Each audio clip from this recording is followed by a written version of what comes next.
Hi friends, I am Karthi from Sai Karthi Education. வாங்க ஈஸியா கத்துக்கலாம்.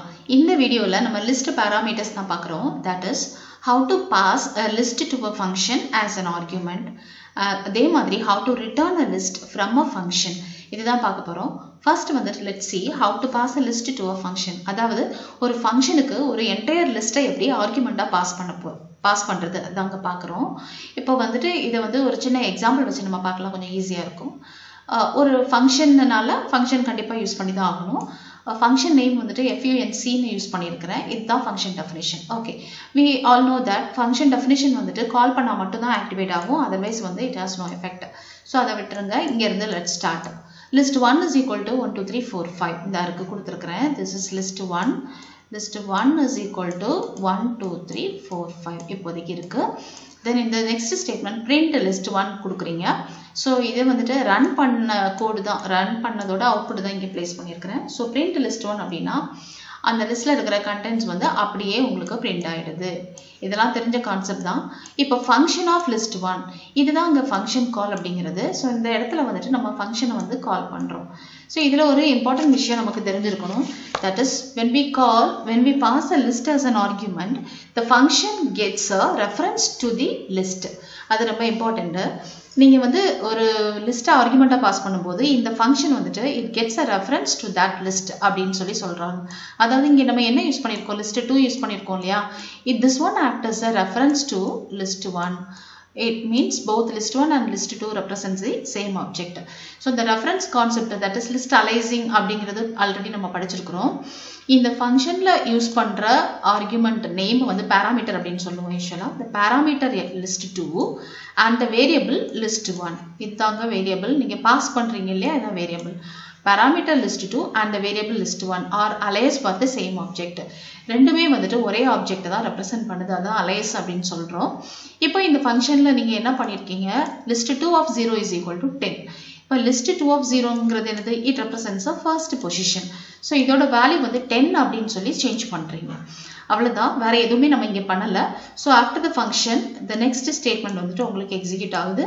print after call. So this is printed now. then print list 1. so list 1 print பண்ணும்போது என்ன உங்களுக்கு கிடைக்கும் பாருங்க. this is list 1. list 1 ஓட current values வந்துட்டு 10 2 3 4 5 இந்த இருக்கு. 10 2 3 4 5 இது தாங்க list 1 ஓட values. so இதுல வந்து இந்த ஒரு விஷயமும் தெரிஞ்சிடுச்சுனா போதும்.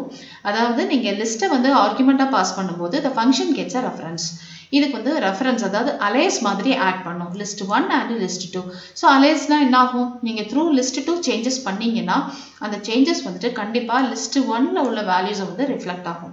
ஓகே, list 1க்கு சேஞ்சஸ் ரிஃப்ளெக்ட் ஆகும், அதுதான் அலைஸ் அப்படின்னு சொல்றோம். That's why we are getting the modified values 10 2 3 4 5. okay, that's all. let's see the next concept, return a list from a function. ஒரு ஃபங்க்ஷன்ல வந்து எப்படி ஒரு என்டையர் லிஸ்ட்டை ரிட்டர்ன் பண்றது, இதுக்கு வந்து நம்ம ரிவர்சிங் த லிஸ்ட் அப்படின்னு சொல்லி ஒரு கோடிங் நம்ம பார்க்க போறோம். ஸோ ரிவர்ஸ் பண்றதுக்கு we have a built-in function. Reverse அப்படின்னு ஒரு built-in function இருக்கு, அதை வச்சு ஈஸியா கோடிங் எழுதிடலாம். பட் இதுல வந்துட்டு நம்ம without using built-in function நம்ம கோடிங் எழுதியிருக்கிறோம். ஓகேவா, here name of the function is rev கொடுத்திருக்கிறோம். this is a function definition. இந்த ஃபங்க்ஷன் டெஃபினிஷன் வந்து கால் பண்ணா மட்டும் தான் எக்ஸிக்யூட் ஆகும். let's start this from here. list 1 is equal to 1 2 3 4 5 இந்த இருக்கு. list 1 is equal to 1 2 3 4 5. print list 1. this is the output of this statement. okay, then next is reverse list is equal to rev of list 1. revங்கிறது name of the function. இந்த இடத்துல நம்ம ஃபங்க்ஷனை கால் பண்றோம். so when we call the function as usual list 1 வந்து ஆர்குமெண்டா pass பண்றீங்க. so list 2 ஒரு reference வந்து இந்த இடத்துல கிரியேட் ஆகுது. this is list 2. okay, now both represents the same location, same elements. inside the coding என்ன யூஸ் பண்ணிருக்கோம், result is equal to empty. resultங்கற ஒரு நியூ லிஸ்ட் யூஸ் பண்ணிருக்கோம். initially it has no element, empty. for I in list 2, for I in list 2 means now list 2 is what, this one. okay, I represents these values. for I in list 2, result 2 dot insert of 0 comma I. so it's when நீங்க for loopல use பண்ணிருக்கோம். so for every iteration I gets different values. that is first iteration la 1, second iteration la I gets a value 2 3 4 like this. இந்த மாதிரி போயிட்டே இருக்கும். first iterationல நம்ம இருக்கிறோம். so I is equal to 1, I ஓட value 1. result dot insert of 0, I. So result அப்படிங்கிற லிஸ்ட்ல போயிட்டு நம்ம insert பண்றோம். இது வந்து ரெண்டு ஆர்குமெண்ட் இருக்கு இல்லையா? 0 represents what means the position where the element is to be printed, inserted, and I represents the actual argument to be inserted. Okay.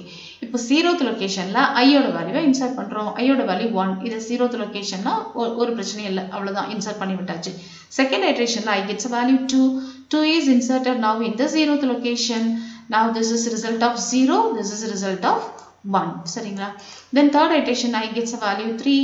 3 is inserted again in the 0th location. Result of 0, that is result dot insert 0, I. 0 வந்து கான்ஸ்டன்டா எல்லாத்துக்கும் same value தான் use பண்றோம். So every iterationல வந்துட்டு அந்த values வந்து 0th locationல நம்ம insert பண்ணிட்டே இருக்கோம். So in the last iteration I ஓட value 5 that is inserted at result of 0, that is 0th locationல insert பண்ணுவோம். புரியுதுங்களா? So this is result of 0 and 1, 2, 3 and this is 4. That's all. So after this நம்ம என்ன பண்ணிருக்கோம் பாருங்க, return result. இதுதான் important. How to return the entire list. Return one entire list as a result. இப்போ இந்த result அப்படிங்கறத return பண்றோம் இல்லையா? Result is not a single value. அது வந்து ஒரு sequence of value, ஒரு list. அதுல 5 values இருக்கு. So single returnல 5 values நம்ம ரிட்டர்ன் பண்றோம். இதை வந்து ரிசீவ் பண்றதுக்கு யாரு பண்றாங்க அப்படின்னா again one more list. Same டைப்பா இருக்கணும், அது நமக்கு தெரியும். ஒரு இன்டிஜரை ரிட்டர்ன் பண்ணா இன்டிஜர் தான் ரிசீவ் பண்ண முடியும். அதே மாதிரி ஒரு லிஸ்ட்டை ரிட்டர்ன் பண்றதுனால ஒரு லிஸ்ட் வேரியபிள் இங்கே யூஸ் பண்ணியிருக்கிறோம். ஸோ அதில் போயிட்டு உங்களுக்கு அந்த ரிசல்ட்ல இருந்து வரக்கூடிய எல்லா வேல்யூஸும் ஸ்டோர் ஆயிருது. இப்போ பாருங்க print after call. So after call is printed, then print reverse list. இப்போ reverse listல என்ன இருக்கும் அப்படின்னு பார்த்தீங்கன்னா 5, 4, 3, 2, 1. ஸோ reverse listல இருக்கிறது அப்படியே உங்களுக்கு print ஆகுது. அவ்வளவுதான். இது வந்து கோடிங் வந்து it's not a matter. How the concept, that is passing argument as passing list as argument and returning list as argument, அதுதான் இம்பார்ட்டன்ட்ங்க. இந்த கான்செப்ட் உங்களுக்கு புரிஞ்சிருக்கும் அப்படின்னு நினைக்கிறேன். ஓகே, மறக்காம லைக் அண்ட் சப்ஸ்கிரைப் பண்ணுங்க. நெக்ஸ்ட் வீடியோல டியூபிள் அப்படிங்கிற ஒரு கான்செப்ட் நம்ம பார்க்கலாம். Okay, until then bye from Karthi.